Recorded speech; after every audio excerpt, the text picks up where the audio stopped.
বসন্ত এসে গেছে, দোলও চলে এলো। নমস্কার, আমি মৌলি। হ্যালো হেলথ চ্যানেলের সকল দর্শকদের জানাই দোল এবং হোলির অনেক অনেক শুভেচ্ছা। দোল আর গায়ে রং লাগবে না, তাই আবার হয় নাকি? আমি কিন্তু রেডি, আপনারাও নিশ্চয়ই খেলবেন।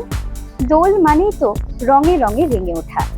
তবে খুব সাবধান, এই সময় কিছু বিষয় কিন্তু মাথায় রাখা প্রয়োজন, নইলে সব আনন্দ মাটি। চলুন জেনে নেওয়া যাক এই বিষয়ে ডাক্তার আমাদের কি বলছেন। আমাদের সঙ্গে রয়েছেন বিশিষ্ট ডার্মাটোলজিস্ট ডক্টর রূপক মুখোপাধ্যায়। চলুন সরাসরি ডক্টরের চেম্বারেই চলে যাওয়া যাক।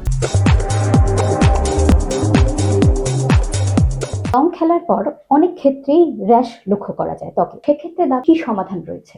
নমস্কার, আমি ডক্টর রূপক মুখার্জি। ইউজুয়ালি যেটা অ্যাডভাইস করি এবং সবার করা উচিত, খুব ভালো করে জল দিয়ে মুখটাকে বারে বারে ধুতে হবে।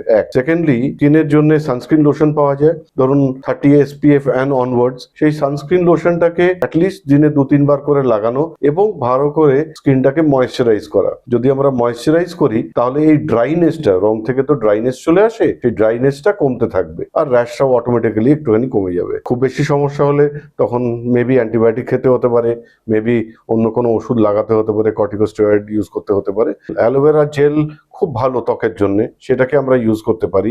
র্যাশ যখন বেরোয় সেটাকে কিন্তু খুব ভালো করে টেক কেয়ার করতে হবে, তা নাহলে কিন্তু ওইখান থেকে অ্যাকনে হতে পারে, ওখান থেকে কন্ট্যাক্ট ডার্মাটাইটিস হতে পারে। এই ধরনের সমস্যা যাতে না হয় সেটার জন্য বাড়িতে আমাদের ভীষণ ভালোভাবে কেয়ার নিতে হবে। আচ্ছা, রং খেলতে যাওয়ার আগে ত্বকের সমস্যা থেকে বাঁচতে কি ব্যবস্থা নেওয়া উচিত? প্রথমত আমরা ফেস ওয়াশ দিয়ে মুখটাকে ভালো করে ধুয়ে নেব। নেওয়ার পরে আমাদের যেটা মেইন উদ্দেশ্য সেটা হচ্ছে গিয়ে স্কিনটাকে ময়েশ্চারাইজ করে রাখা। ময়েশ্চারাইজ মানে একটা তেলাক্ত পদার্থ মুখে লাগানো। সেটা লাগালে কি হবে না, এই যে আবির যেগুলো আছে বা হার্ড কেমিক্যাল যেগুলো রয়েছে, ওগুলো ডিরেক্টলি স্কিনেতে অতটা এফেক্ট করবে না। বাইরে যখনই যাচ্ছি, রোদ্দুরের মধ্যে আমরা খেলছি, সানস্ক্রিন লোশন ময়েশ্চারাইজার কম্বাইন করে মিক্স করে লাগানো, তাতে আমাদের স্কিনটা অনেক বেশি প্রোটেক্টেড থাকবে। অনেক ক্ষেত্রে লক্ষ্য করা যায় কপালে আবির দিতে গিয়ে আবির কিন্তু চোখে ঢুকে যায়। এই যে রং চোখে ঢুকে যায়, এটার জন্য কি ব্যবস্থা নেওয়া উচিত, বা রং চোখে ঢুকে গেলে যে ক্ষতিটা হয় তার জন্যই বা কি সমাধান রয়েছে? প্রথমত আমরা চেষ্টা করব কোনো একটা সানগ্লাস পরে আমাদের চোখটাকে প্রোটেক্ট করার, যদি রংটা বা আবিরটা যাতে চোখে না ঢোকে। বাট সবসময় সেই ক্ষেত্রে হয় না, সেটা আমাদের চোখে রংটা ঢুকেও যায়, আবির অনেক সময় স্প্রেড হয়, সেগুলো ঢুকে যায়। তখন কি হবে না, চোখটা লাল হয়ে যাবে, খুব বেশি ইরিটেশন হতে থাকবে। খুব ভালো করে জল দিয়ে ওয়াশ করা। জল দিয়ে ওয়াশ করা মানে আমরা কিন্তু জলটা স্প্রে করব না চোখেতে, হালকা করে নিজেদের হাতে জলটা নিয়ে চোখের কাছে নিয়ে গিয়ে চোখটাকে ওয়াশ করব। এই যে চোখে জলের ঝাপটা দিতে অনেকে বলে, সেটা কিন্তু চোখের পক্ষে খুব ক্ষতিকারক। ইউজুয়ালি বাড়িতে গোলাপ জল থাকে, আমরা গোলাপ জল দিতে পারি, তাতে কিন্তু ইরিটেশনটা অনেকটা কমে যাবে। আবির কিংবা রং মুখে দেওয়ার চেয়ে কি মাথায় দেওয়া বেশি ভালো? আমাদের যে রংগুলো ব্যবহার করা হয় দোলেতে, সেগুলো অ্যাকচুয়ালি কিন্তু এই ইন্ডাস্ট্রিয়াল ওয়েস্ট যেসব কেমিক্যালস সেগুলো দিয়ে বানানো হয়। বা আমরা যে আবিরের কথা বলছি সেগুলোতে কপার থাকে, লেড থাকে, যেগুলো খুব ক্ষতিকারক। অনেকের সোরিয়াসিস থাকে, তাদের পক্ষে কিন্তু মারাত্মক খারাপ জিনিস। আমাদের নর্মাল স্কিনের পিএইচ ভ্যালুটা একটু অ্যাসিডিক, আর এই পদার্থগুলো লাগালে আরো বেশি অ্যাসিডিক হয়ে যায়।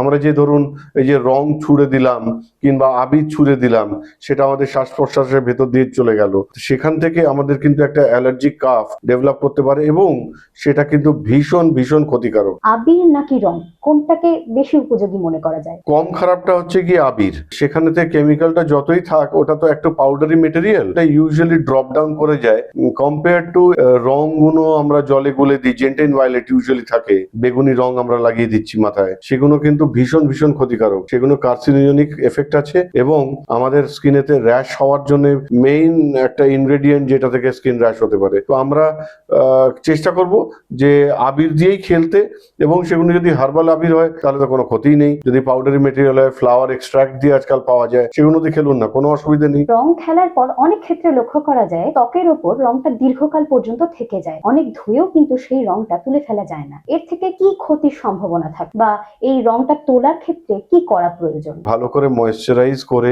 বা সানস্ক্রিন লোশন লাগিয়ে তারপরে আমাদের রং খেলতে হবে। আর চুলের ক্ষেত্রে আমরা যদি একটু নারকেল তেল বা এই ধরনের কিছু কোনো জেল অ্যাপ্লিকেশন করে নিই, তাহলে ওই হার্ড কেমিক্যালটা একটু পেনিট্রেশনটা কম হবে, তাতে ক্ষতিটা কম হবে। এই রং খেলা কাদের জন্য একেবারেই নিরাপদ নয় বলে আপনি মনে করেন? যে বাচ্চারা 8 বছরের তলায়, তাদের রং খেলা একদমই উচিত নয়। যারা সোরিয়াসিসে ভুগছে, তাদের ডার্মাটাইটিস আছে, কিংবা তাদের স্কিন র্যাশেস বেরোয় অ্যালার্জি থেকে, সেই ধরনের পেশেন্টদের কিন্তু একেবারেই রং খেলা উচিত নয়। যাদের লিউকোডার্মা, যেটা আমরা সেতি বলি, তাতে কিন্তু রেডনেস বাড়বে এবং অনেক রকম সমস্যা বাড়তে পারে। এক্সিমা যাদের রয়েছে তাদের কিন্তু এই রং খুব ডেঞ্জারাস হতে পারে। সেই এরিয়াতে যেন রংটা না লাগে। তবে দেখুন, বছরে একবারই তো আসে দোল উৎসব, সবারই খেলতে ইচ্ছে করে, নিশ্চয়ই খেলবেন। একটুখানি প্রিকশন নিয়ে খেলবেন, তাতে তো আপনারাই ভালো থাকবেন, আর আপনার ভালো থাকা মানে সবাই ভালো থাকা। আজ কিন্তু মনে রং মাখা চাই, তাই ডাক্তারের সব কথা মেনে হোক হোলি হে। আবারও বলছি, হ্যালো হেলথের সকল দর্শকদের হোলির অনেক অনেক শুভেচ্ছা। সকলে অনেক ভালো থাকবেন, সুস্থ থাকবেন। নমস্কার।